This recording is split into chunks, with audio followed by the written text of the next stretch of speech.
Hi everyone, Mon here. Welcome to the channel and welcome if you're new here. My name's Mon and the channel is called Intuitive Soul Savant and I am a real person. All right. So how are we all going? We've got a big full moon in Sagittarius tomorrow. And I've already made a video about that, so I'll put that in the comments section. Okay, so I'm not going to talk about that. I've made a full video about that moon, the big full moon. And there's a couple of fixed stars that I discuss, Antares and Aldebaran. Okay, now it's good to get to know about these fixed stars now. And the reason for that is that they sit, because they're fixed, they don't have an orbit, they sit in the Gemini and Sagittarius axis. And, you know, why it's a good time to start to introduce ourselves to the energy of these fixed stars is because Uranus is in Gemini. So eventually Uranus is going to conjunct one of these and oppose the other. And they have some big energy and they've been around, the knowledge of them and awareness of them and understanding of these two fixed stars have been around from before the Egyptians. Okay, so, you know, we start learning astrology. It is huge. Even after my 40-odd years, I'm still learning. And that's what I love about astrology. It is forever unfolding. Okay, there's always so much to learn. But myself personally, I'm very passionate and attracted to the soul growth that astrology can bring us, right? With our Chiron, our nodes, even our Saturn. What else do I like? Oh, Pluto, of course, which brings me to a message I got in the comments section on my first Pluto video. I'm going back 2-3 years. Now, I'm going to now add that playlist in the description box. There's over 30-odd videos about that Pluto transit to your natal sun, whether it's opposing, whether it's conjunction, or whether it's square. Now, I made these videos when Pluto was in Capricorn because I'm a Capricorn. So it was like a video blog, you know, and I'm very honest and I'm very vulnerable. And, you know, I know that it helps soothe those that are feeling the energies and going through the dark night of the soul. So the message I got was somebody who found that video, because we know my algorithm's not the best here.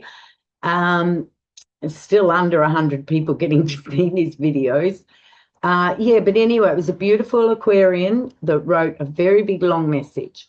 And she answered a question, he or she, I'm not sure, answered a question that I was wondering about, considering, because we all know that Aquarians aren't full-on emoters. Right? They're not big criers, and even she said herself she's never been a crier in her life, but having this Pluto conjunct her sun, oppose her ascendant, you know, she very much has been crying a lot. So that answers my question. So Pluto is strong enough energy, even for our beautiful Aquarian brothers and sisters, to start to move that emotional body energy. Because, you know, I know there's other systems out there, there's other modalities out there where, okay, I don't know how they do it, but they say that they can remove your shadow, or under hypnosis, or, you know, the only way I've known to go through a dark night of the soul and to evolve and transform to become the phoenix is I had to feel the feelings. And the feelings are connected to our ancestors, okay? And in my life, you know, from what I know, and I did a big study through my ancestral history when I was going through the dark night of the soul, and I have actually experienced and lived through many of the very sad losses and experiences that I had been told that my ancestors had gone through. But the thing is that when they were on the planet, the energies weren't there for this ascension transformation of the ancestral lineage, which we have now.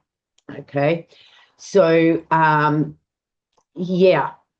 So if you are an Aquarian, Leo, Scorpio, or Taurian, I'm going to put the playlist in the description box. Yes, I talk about Pluto in Capricorn, but it doesn't matter. It's all about the energy.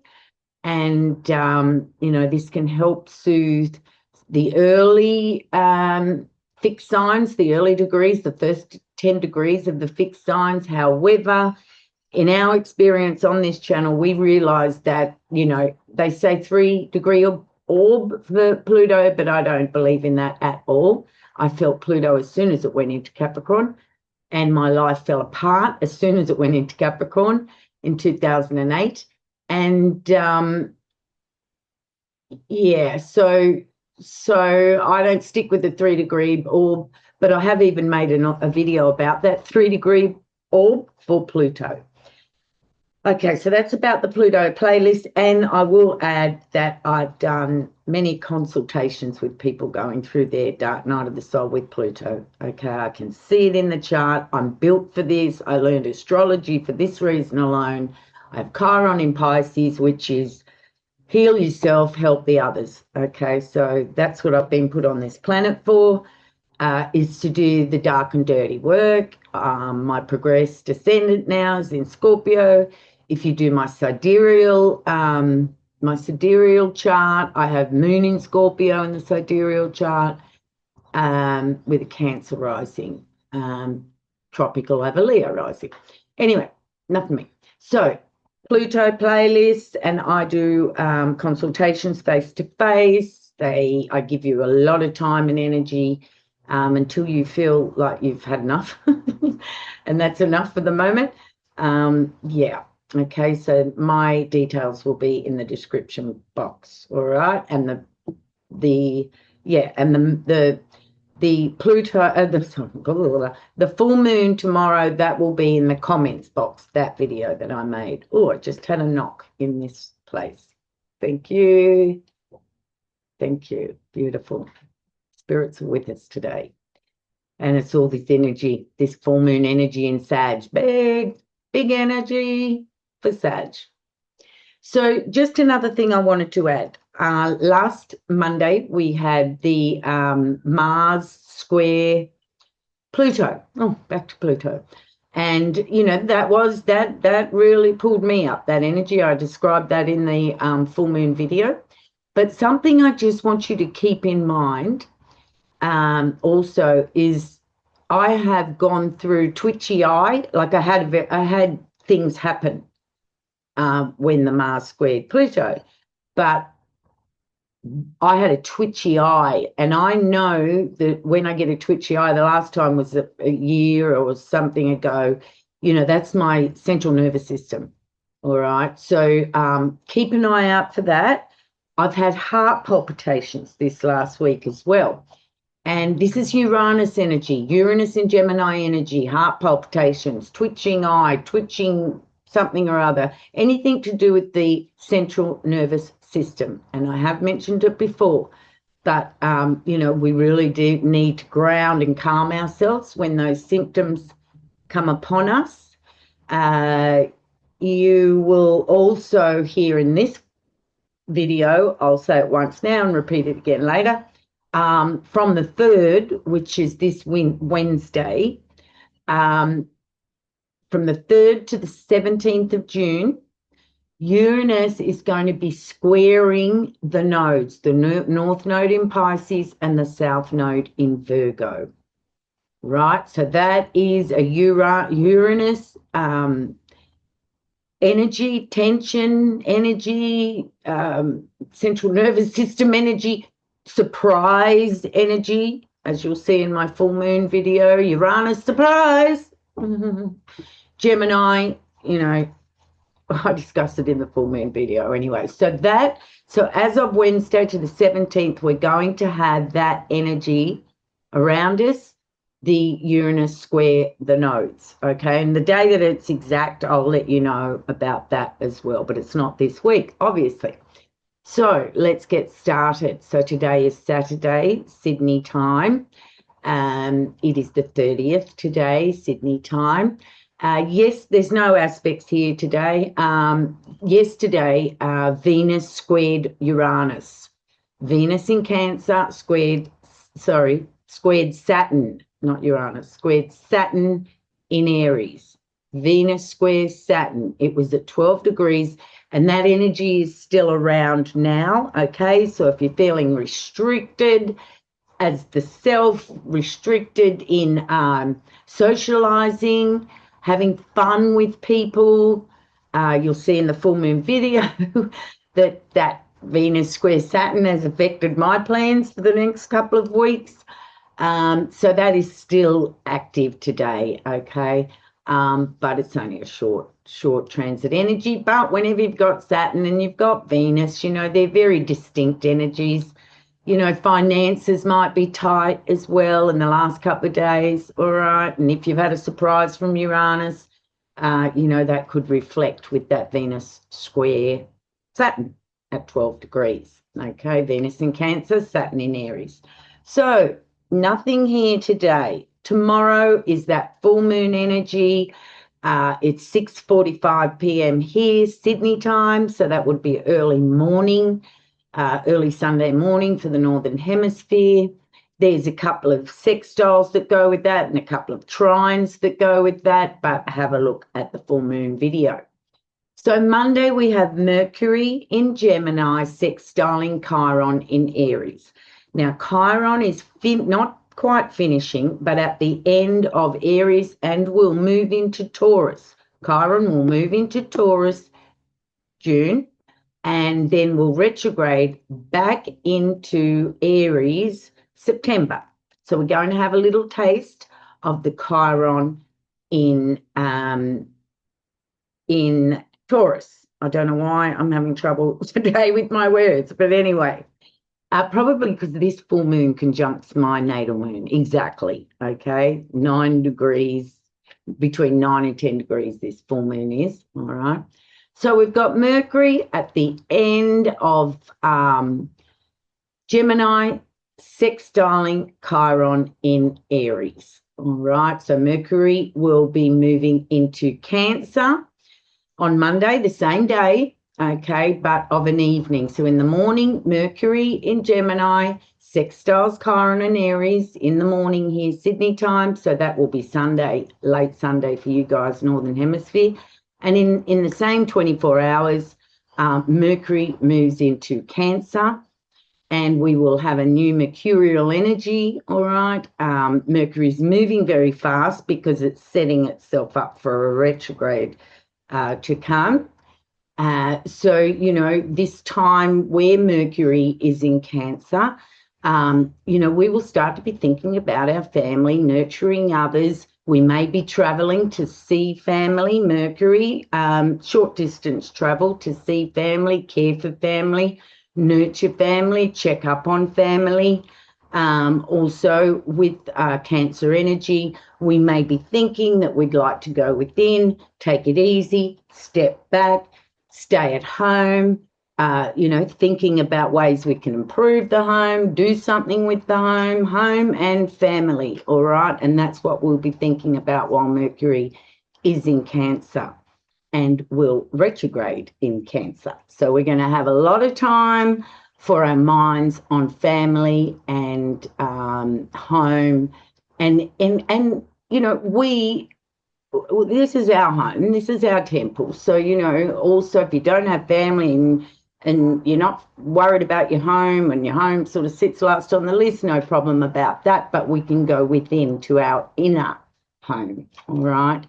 And on those last degrees, Mercury is just reminding us that we are going to, in a good way, because it's a sextile, the Mercury in Gemini is just reminding us that we are doing that healing work for self, Aries, okay?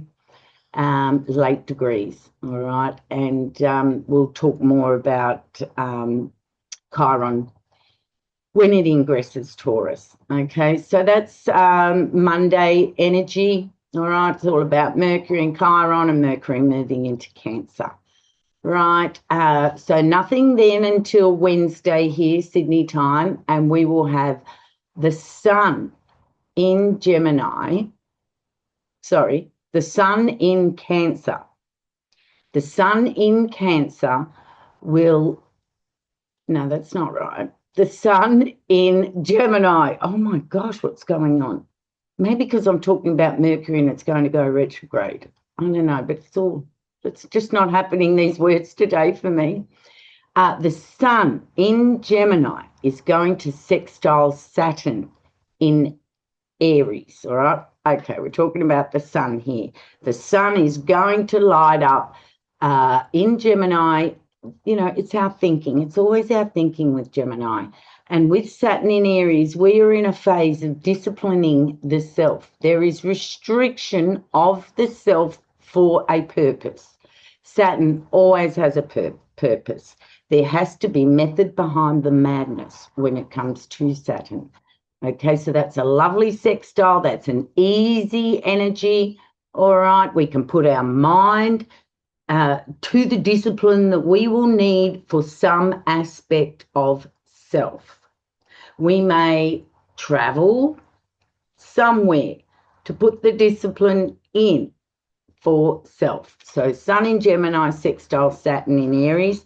In the same 24 hours, that Saturn is still 12 degrees, 24 minutes. In the same 24 hours, we're going to have Mercury in Cancer trine the nodes. We need that. We need that soft energy, the soft Cancerian energy.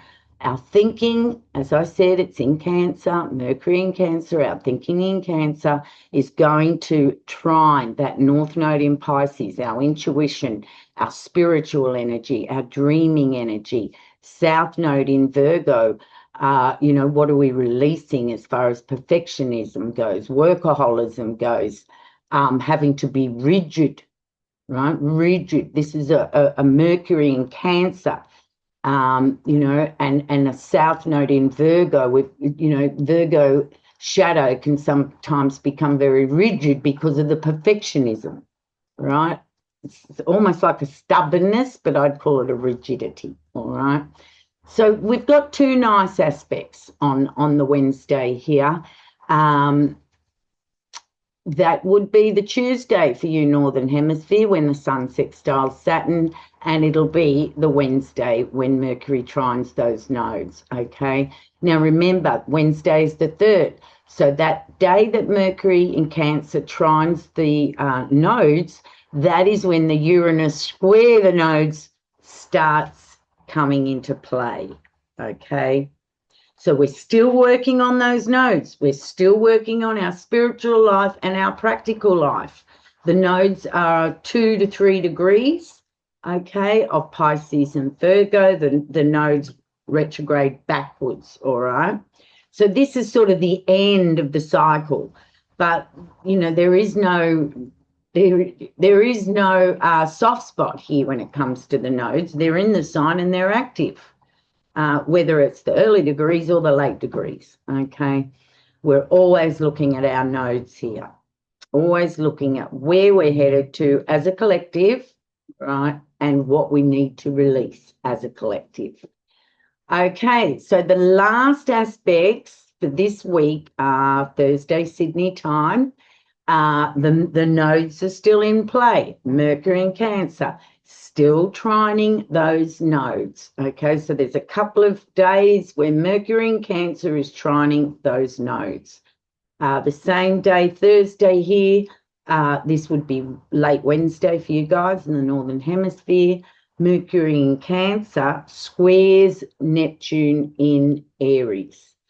Okay, so there's a square. That means action. We need to take a look at ourselves, our higher purpose, our higher self, our spiritual values.